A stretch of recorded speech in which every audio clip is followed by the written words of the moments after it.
Hai guys, di video kali ini, kita akan mengulik masa kecil seorang legenda Hollywood, Marilyn Monroe. Mari kita ikuti kisah selengkapnya. I'm happy to be back. As I said, it's my hometown. Yes. Well, you're a happy girl now. Sampai saat ini Marilyn Monroe tetaplah menjadi salah satu selebriti yang paling dikenal di Hollywood. Marilyn menjadi terkenal pada tahun 1950-an sebagai aktris dan model, yang kemudian menjadi salah satu simbol seks paling populer dan ikon budaya. Namun, salah satu alasan mengapa ia masih bertahan hingga hari ini sebagai seorang ikon, bukanlah karena peran filmnya, melainkan lebih karena tragedi yang ia hadapi di balik tirai kemewahan dan kemewahan Hollywood. Marilyn Monroe lahir dengan nama Norma Jane Baker pada tahun 1926. Tahun-tahun pertama dalam kehidupannya dijalaninya dengan rintangan yang sulit. Ibunya, Gladys Baker, adalah seorang penderita penyakit mental berat. Demikian pun dengan identitas ayah kandungnya, tidak pernah diungkapkan sepenuhnya kepadanya. Masa kecil Marilyn dihabiskan di panti asuhan yang berbeda-beda, atau dengan teman-teman keluarganya. Hal inilah yang membuat Marilyn tidak pernah mampu menciptakan kestabilan emosi di sepanjang hidupnya. Ditambah lagi dengan histori keluarga lainnya, yang rentan dengan gangguan mental. Ya, selain ibunya, kedua kakek dan nenek dari pihak ibunya, juga sempat menjadi pasien di rumah sakit jiwa. Saat itu, walau Marilyn hidup di dalam panti, Marilyn selalu berjuang untuk bisa terhubung dengan Gladys ibunya. Demikian pun dengan Gladys yang kerap mengunjungi Marilyn.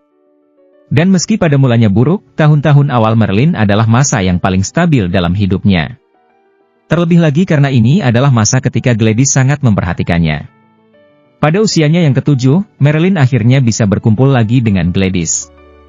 Namun sayangnya, tak berapa lama, Marilyn harus menyaksikan ibunya itu dibawa ke rumah sakit jiwa untuk mendapatkan perawatan intensif.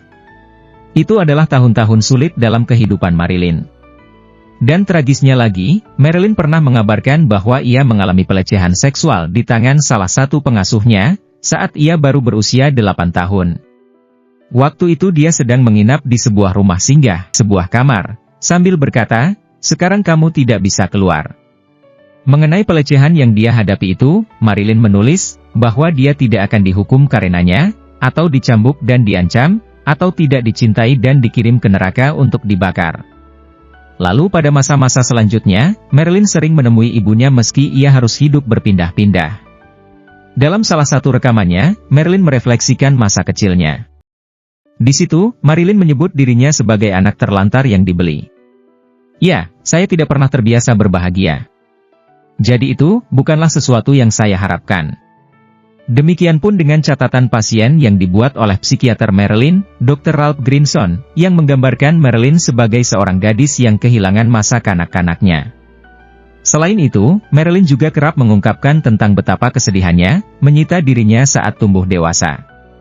Dia berkata bahwa seiring bertambahnya usianya, dia semakin menyadari bahwa dia berbeda dari anak-anak yang lain. Ya, hal itu karena tidak ada ciuman atau janji dalam hidupnya. Banyak ilmuwan dan psikolog yang berspekulasi tentang kesehatan mental legenda Hollywood tersebut.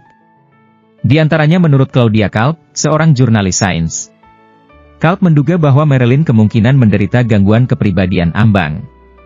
Yang jelas Marilyn menderita tekanan mental yang parah, dengan gejala yang dialaminya meliputi perasaan hampa, identitas yang terpecah atau bingung, ketidakstabilan emosi yang ekstrim, hubungan yang tidak stabil.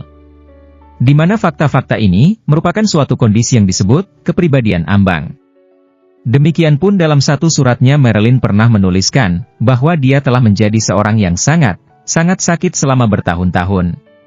Bahkan mantan suaminya seorang penulis drama terkenal, Arthur Miller, menulis dalam autobiografinya, bahwa Marilyn secara konsisten tidak bahagia, dan tidak percaya pada pria, adalah karena masa kecilnya. Ya, tapi itulah Marilyn, di luar segala problematik kehidupannya, sisi mengenai kepercayaan dirinya yang tak ada habisnya, atau mistik femininnya, membuat orang-orang di seluruh dunia, pasti bermimpi untuk bersamanya, atau menjadi dirinya. Demikianlah kisah masa kecil Marilyn Monroe, sampai jumpa di video selanjutnya.